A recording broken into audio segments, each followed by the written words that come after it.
Today we have made our way to Motorsport Kempton Park to check out the new Ford Puma. So this car comes in two trim models. You've got the entry-level titanium and the top of the range ST-Line Vignale. And yes, it's pronounced Vignale because I googled it. So yeah, this guy's a really nice looking vehicle. What's not so nice though is the price of the vehicle. For the base price of this car, I can get myself a decently spec Polo GTI and do with that information as you go. At the back there you get a spoiler nyana which gives the car a sporty vibe. The design of this car was kept simple. I mean, there's nothing to complain about really. The design is simple, minimum, nothing to complain about. But when going to the front, as you can see, those eyes really make it look like a cat. I call them eyes because those lights are big. But yeah, makes it look like a cat, so I see where they get the name Puma from. Anyway, going on to the sides again, same thing as the other side. Looks really simple.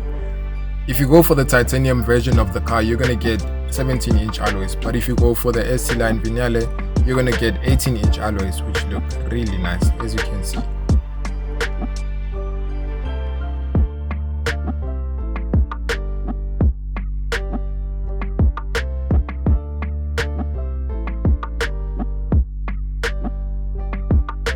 The tailgate to the Puma is electronically operated. Once you get in there, you have about 456 liters of luggage capacity, which is really impressive. That's a lot of space, guys.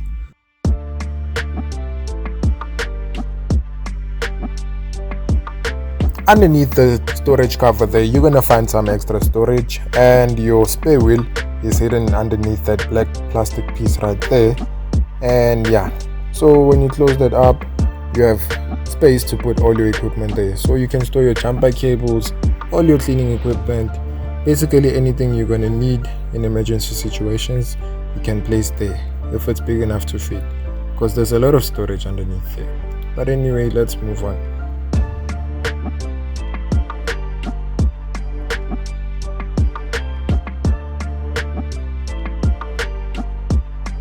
The tailgate to your car will also close automatically. Just press a button and it'll go down. And just so you don't forget what car we're reviewing the Ford Puma. Puma must pay me for this advertisement. Anyway, inside the car you get a really clean looking dashboard. Puma animation there on the instrument cluster, which looks really clean. Ford animation on the infotainment. When you go inside the car, you've got some ST-Line badging there by the door. Your seats are made of partial leather and they've got some diamond stitching. They look really nice and they feel nice as well.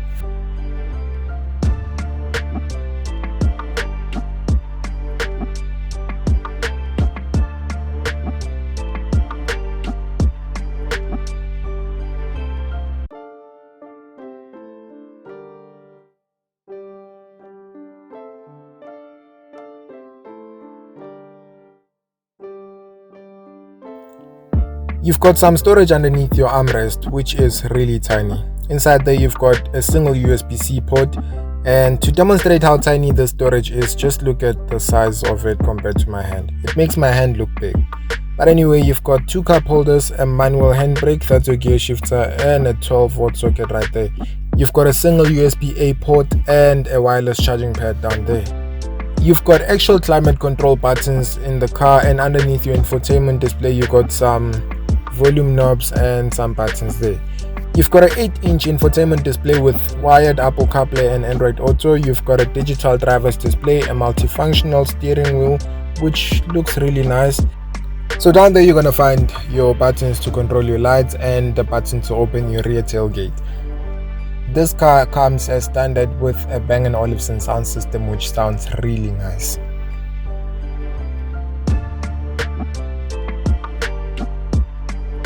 Ford has a tendency of putting the hood opener on the passenger side. The first time I saw this was in the Ford Ranger and it took me a really long time to find it. But anyway, there you go. For people that buy this car and want to open the hood, you open it from the passenger side.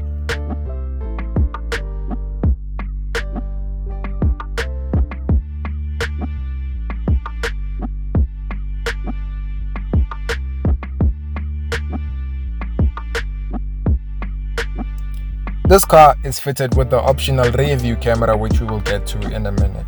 In the car, you have an 8-inch digital display which has Apple CarPlay and Android Auto. They are wired though, not wireless.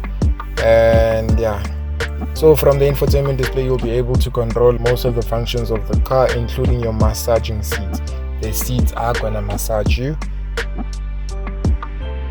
With this ST-Line version of the car, you get this beautiful 12.3-inch digital driver's display. But if you go for the titanium version, you're gonna get an analog display, which is not so nice. That there is me just browsing through the different driving modes.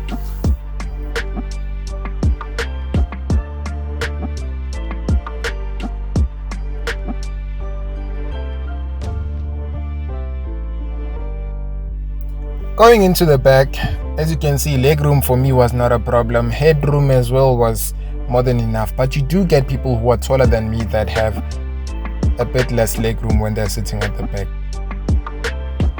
This car is fitted with the Panoramic Sunroof, which looks really nice because it's got a full glass vibe going on, and as you can see, this thing looks really nice. So the shades are manually adjustable, so you close them manually and open them manually. Rear passengers can close and open as they please, and it looks really nice. It really lets in some nice light while you're driving down the road. I think I would enjoy being a rear passenger in this car. Yeah, this looks nice. Guys, if you haven't already, please like this video, click that subscribe button. Support your boy here.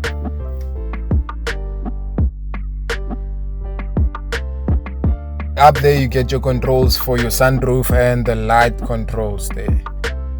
Let's get on to the optional extras this car has. Basically for this car you get two optional extras. There's the driver assistance pack and the styling pack. So what you're going to get with the driver assistance pack is blind spot information systems, intelligent adaptive cruise control with traffic jam assist and traffic sign recognition, front parking sensors, active park assist, and a rear view camera. With the styling pack, you're going to get a panoramic roof. It's a full glass roof with shark fin, as you can see now, and that passenger seat manual four-way adjust. This Ford Puma is powered by a 1-liter EcoBoost engine that produces 92 kilowatts of power, and it pushes out 170 Newton meters of torque. It's driven by a 7-speed automatic gearbox. Claimed fuel consumption is 5.3 liters to the 100. So let's get on to the pricing of the car. With all the optional extras fitted onto the car, this car is gonna cost 653,340 rands. Finance that over a period of 72 months at an interest rate of 12% with no deposit and no balloon payment. You're gonna pay around 12,773 rands monthly. Factor in 1,004 rands because that's how much a full tank of fuel is gonna cost you, and 2,000 rands for insurance. Then you're looking to spend around 15,777 rands monthly for this car. But anyway, ladies and gentlemen, this is the end of our video. Tell me what you think about this car in the comments below, and leave a comment on what car you'd like to see next on the channel. But as for me, I am out of here.